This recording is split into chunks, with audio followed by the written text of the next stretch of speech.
After 20 years of occupation and $2 trillion, Afghanistan is right back where it all started from, under Taliban control. In fact, whereas the Taliban never managed to gain control of all of Afghanistan previously, today it has control even in the strongholds of the Northern Alliance. Association with the US occupation has in fact left the Northern Alliance weaker than it was 2 decades ago. If the objective of the invasion of Afghanistan was to catch and punish the perpetrators of 9/11, the occupation of Afghanistan could have easily ended a decade ago when Osama bin Laden was killed by the US military in Abbottabad, Pakistan.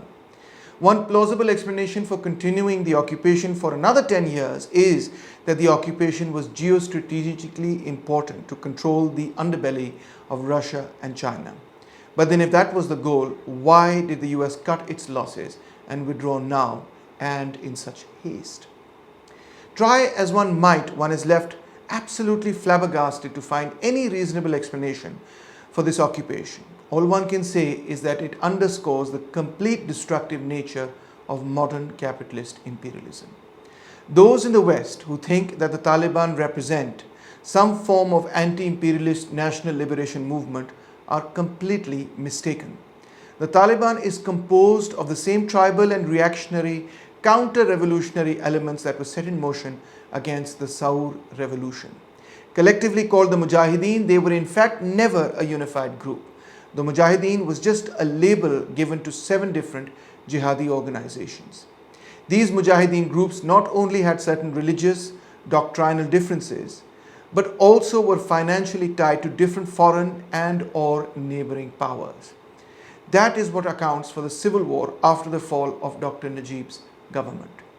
Hence, the conflict between the Taliban and the Northern Alliance does not reflect in any sense the conflict between national liberation and imperialism, or between progressive and reactionary forces. They are both cut from the same cloth. In the Doha Agreement, the Taliban and the US had come to the understanding that as long as the Taliban didn't attack any vital US interests in the region, the US would withdraw from the country. In their first press conference since coming to power, the Taliban have stated that they are open to foreign and US investment in Afghanistan. Another powerful factor behind the Taliban takeover of Afghanistan is the way in which the Pakistan military perceives its security challenges. The Pakistan military has always been of the view that the only major and serious existential threat to Pakistan comes from neighboring India. Since 1971, when East Pakistan became independent Bangladesh, that view has been strongly reinforced. Hence, since the very independence of Pakistan, and especially since 1971, the Pakistan military has been positioning itself not only as a defender of Pakistan's borders, but even of its ideological borders. This overriding imperative has led to what progressives in Pakistan refer to as a security state in Pakistan. The Pakistan military has always considered Afghanistan an area of strategic depth. Since the 1970s, they have been meddling in the internal affairs of Afghanistan to bring about a regime that would be, quote-unquote, friendly to Pakistan, so that in the event of the inevitable war with India, the military would have an area of strategic retreat. That is why Islamic radicals began to receive support from the Pakistan government long before the Saur revolution. The relationship between the Pakistan military and the Islamic radicals in Afghanistan stretches back half a century. Hence, the victory of the Taliban is seen in Islamabad as the victory of pro-Pakistan forces in Afghanistan. The pro-Indian Northern Alliance is defeated and the pro-Pakistan Taliban are victorious, or so we are told. For that reason alone, we cannot regard, and the world should not regard, the victory of the Taliban as the victory of any progressive national liberation movement. Taliban can and most likely will slip into the familiar role of regimes that are internally theocratic and reactionary and externally allied to the United States. Take, for instance, Saudi Arabia. For the people of Afghanistan and Pakistan, this change implies that our struggle for a progressive future is being dealt another major blow.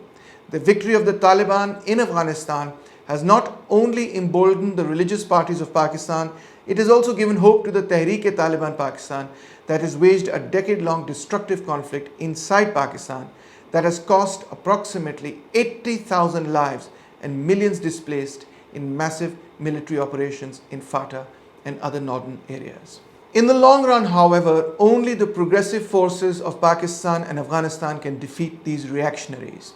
No amount of foreign aid, assistance, occupation can or has contributed anything of any real significance in this uphill struggle. Quite the converse. Moreover, calls for the reoccupation of Afghanistan to ostensibly save the women and minorities are not only naive and misplaced, but are ridiculous in the extreme. Enough damage has been done by such narratives that can only be regarded as imperialism in the guise of humanitarianism.